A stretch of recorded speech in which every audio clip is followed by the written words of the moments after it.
بہرحال عزیز بہنوں، اللہ رب العزت کا احسان ہے جس نے ہمیں قابل فخر دین سے وابستہ کیا ہے۔ یہ اللہ کا احسان ہے، دنیا میں سارے مذہبوں، سارے ادیان سے بڑھ چڑھ کر دین اللہ نے ہمیں دیا ہے۔ دین اسلام ساری دنیا میں جتنے بھی مذہب اب تک پائے گئے ہیں یا آج پائے جاتے ہیں، الحمدللہ دین اسلام ان سب سے بڑھ چڑھ کر ہے۔ جتنی خیر، جتنی خوبیاں، جتنی بھلائیاں، جتنی سچائیاں، جتنا سکون اسلام مقدس دیتا ہے، اتنا سکون، اتنی خیر اور بھلائی کی باتیں کوئی دوسرا دین نہیں بتا سکتا، کیونکہ دین اسلام اللہ رب العزت کا پسندیدہ دین ہے، اللہ رب العزت کا چنندہ دین ہے۔ اللہ تعالیٰ نے اس دین کو پسند کیا ہے اور اس دین کو اللہ رب العزت نے حضرت محمد مصطفیٰ کریم صلی اللہ تعالی علیہ وسلم پر مکمل کر دیا ہے۔ آپ کو معلوم ہے حضرت محمد صلی اللہ علیہ وسلم پر جو اللہ رب العزت نے دین نازل فرمایا، اس دین کو ہم تک پہنچانے کے لیے ہمارے پیغمبر حضرت محمد صلی اللہ تعالی علیہ وسلم نے کس قدر مشقتیں، مصیبتیں اور پریشانیوں کا سامنا کیا۔ جناب رسول اللہ صلی اللہ علیہ وسلم پر اللہ رب العزت نے ہر قسم کی نعمتوں کے خزانے اس طرح سے کھول رکھے تھے کہ نبی صلی اللہ علیہ وسلم جیسا سچا پورے عرب میں کوئی نہیں دکھتا تھا، نبی صلی اللہ علیہ وسلم جیسا امانت دار پورے عرب میں کوئی نہیں ہوتا تھا، نبی صلی اللہ علیہ وسلم کی جیسا عزت دار پورے عرب میں کوئی نہیں دکھتا تھا۔ نتیجہ یہ تھا کہ نبی صلی اللہ علیہ وسلم کی ان عزتوں کے ڈنکے پوری دنیا میں یعنی پورے عالم عرب میں بجتے تھے، اور اہل مکہ پورے عرب میں جہاں جہاں تک ان کے قافلے جاتے تھے، جہاں جہاں تک وہ تجارتوں کی غرض سے سفر کرتے تھے، وہاں جا کر وہ نبی صلی اللہ تعالی علیہ وسلم کی تعریفیں بیان کرتے تھے کہ اور کہتے تھے کہ دیکھو ہمارے یہاں ایک ایسا نوجوان ہے جو بہت سچ بولنے والا ہے، یعنی کبھی جھوٹ نہیں بولتا، ہمارے ایک ایسا نوجوان ہے جو کبھی خیانت نہیں کرتا، ہمیشہ امانت داری کا خیال رکھتا ہے، ہمیشہ امانت داری کا معاملہ کرتے ہیں اور ہمیشہ کبھی ان سے خیانت سرزد نہیں ہوتی۔ اور ہمارے یہاں ایک ایسا نوجوان ہے جس کی مثال ہمیں عرب بھر میں نہیں ملتی۔ معلوم ہوا کہ نبی بطحا صلی اللہ تعالی علیہ وسلم، ہمارے پیارے پیغمبر محمد صلی اللہ علیہ وسلم مکہ مکرمہ میں بیٹھے ہیں، مگر ان کی عزتوں کے ڈنکے اللہ جانے عرب کے کن کن کوچے اور گلیوں اور شہروں کے اندر بج رہے ہیں۔ یہ میرے آقا کریم صلی اللہ علیہ وسلم کی شان ہے۔ لیکن عزیز بہنوں، اس عظیم المرتبت عزت والے، وقار والے، مرتبے والے، اللہ کے بہت زیادہ مقرب بلکہ قرب کی انتہا رکھنے والے حضرت محمد صلی اللہ علیہ وسلم نے یہ دین جب اللہ رب العزت نے ان کے اوپر نازل فرمایا، یعنی دین اسلام جس کو الحمدللہ میں اور آپ مانتے ہیں،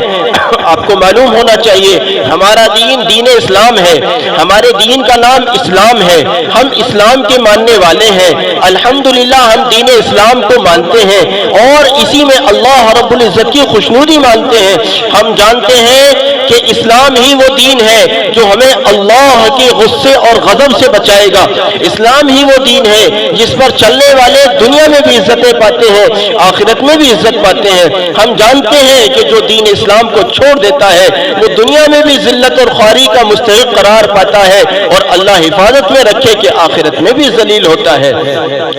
تو نبی صلی اللہ تعالی علیہ وسلم نے دین اسلام جو اللہ نے ان کے اوپر نازل فرمایا، تو نبی صلی اللہ علیہ وسلم نے لوگوں تک اس دین کو پہنچانے کے لیے سب سے پہلی جو قربانی دی ہے وہ قربانی اپنی عزت کی دی ہے کہ نبی صلی اللہ علیہ وسلم اتنی عزت والے نبی ہیں، اتنے عزت والے پیغمبر ہیں، اتنے عزت والے شہری ہیں، اتنے عزت رکھتے ہیں کہ عرب کے مختلف حصوں میں ان کی عزتوں کا ڈنکا بجتا ہے۔ لیکن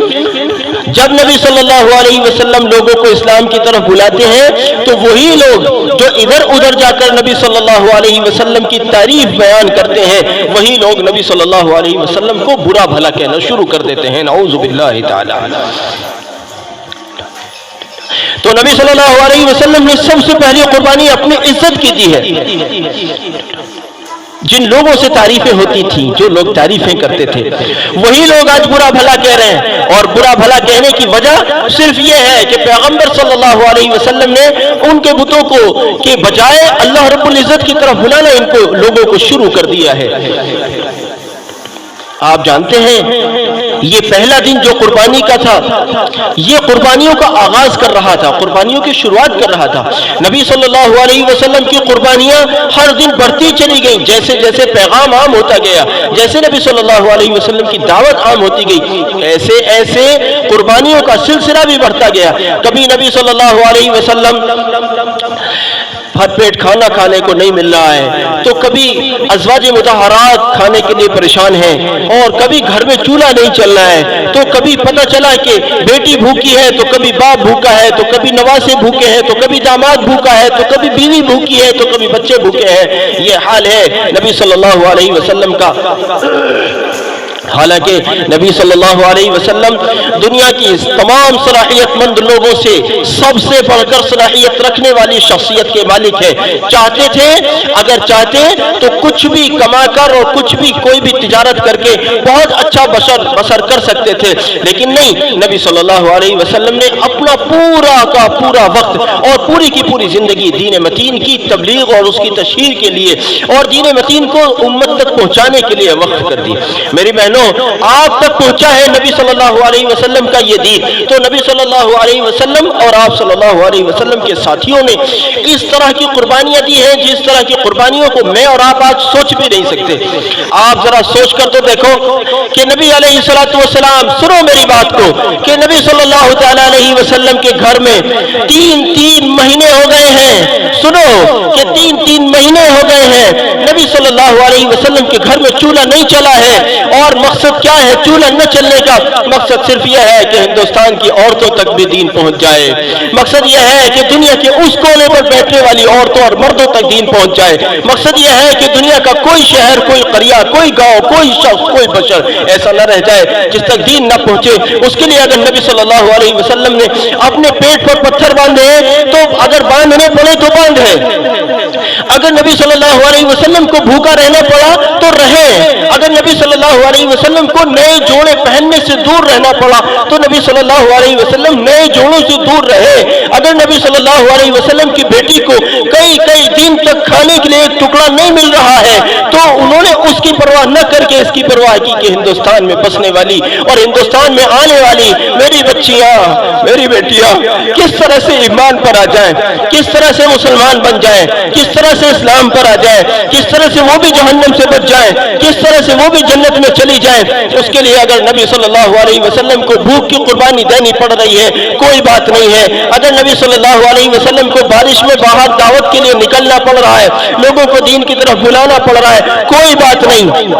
اگر نبی صلی اللہ علیہ وسلم طائف میں جا رہے ہیں اور لوگ ان کو پتھر مار کر نبی صلی اللہ علیہ وسلم کو لہو لہان کر رہے ہیں، کوئی بات نہیں. بس یہ ہے لوگوں لہو لہان کر رہے